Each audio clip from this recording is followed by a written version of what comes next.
Bungie has announced a juicy weekly update coming April 9th called Arc Week. Now, long story short, we have a bunch of things happening Arc Week. We have a bunch of PvP buffs that I want to get into right now.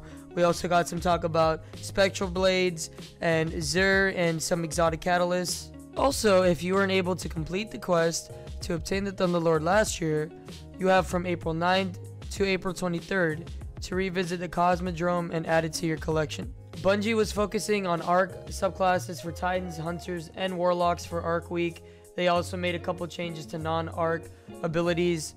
Let's get into those changes. Looks like we've got a buff for the bottom Tree Striker subclass. Frontal Assault now increases all weapon damage for the duration of the buff. 25% against combatants, 20% against players. Duration increased from 10 to 16 seconds. Buff timer is now displayed on the HUD. We also got Knockout. Melee damage bonus increased from 25% to 60%. Now also triggers when you have dealt 60% damage to a target. Any damage done after 60% will refresh the timer. Still also triggers off shield pop. No longer consumed after one melee attack. Duration increased from 3 seconds to 5 seconds. What this basically means is we're going to have a really good, strong neutral game for the bottom Tree Striker, and this makes me happy and excited because I made a Titan recently, and I really like playing bottom Tree Striker.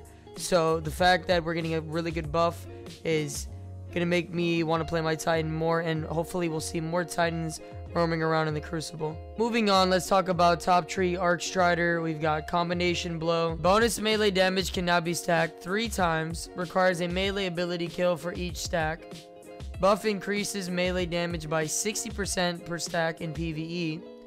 Buff increases melee damage by 22.7% per stack in PvP. For comparison, this ability used to be 1 stack and increased melee damage by 50%. Kills with this ability now heal 40 health in addition to starting health regen. And we've got Deadly Reach. Increased buff duration from 6 seconds to 8 seconds. Buff is no longer consumed by a melee hit.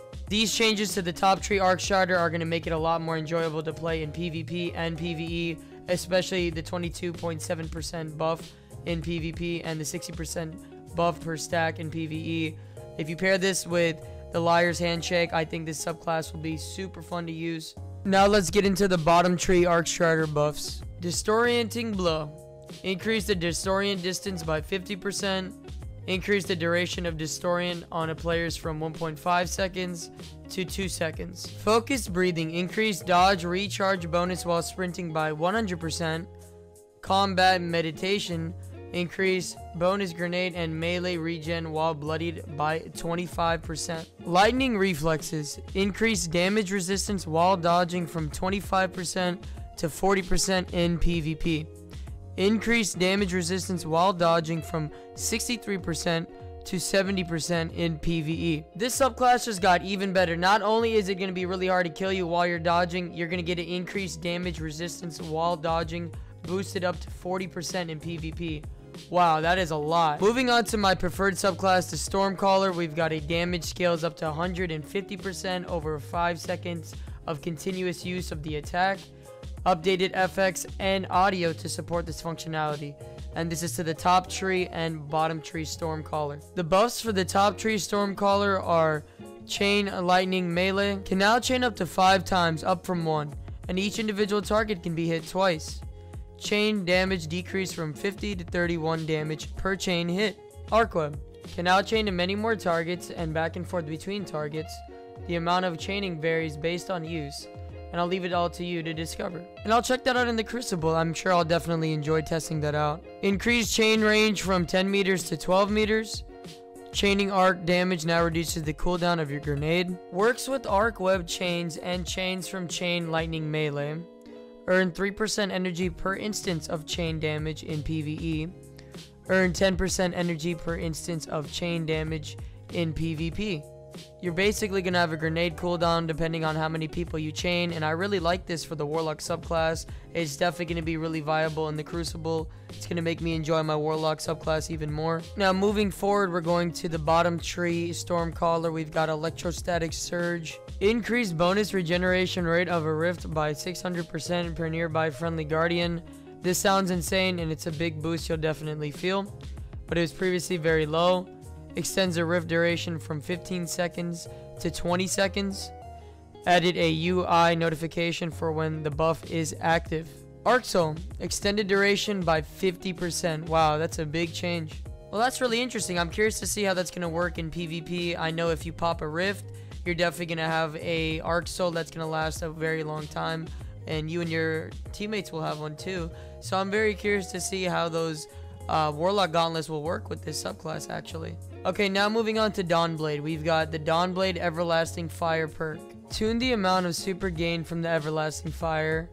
The initial return increased from 10% to 13% super energy. Return then decays linearly over the course of 30 kills from 13% to 0.75% return per kill.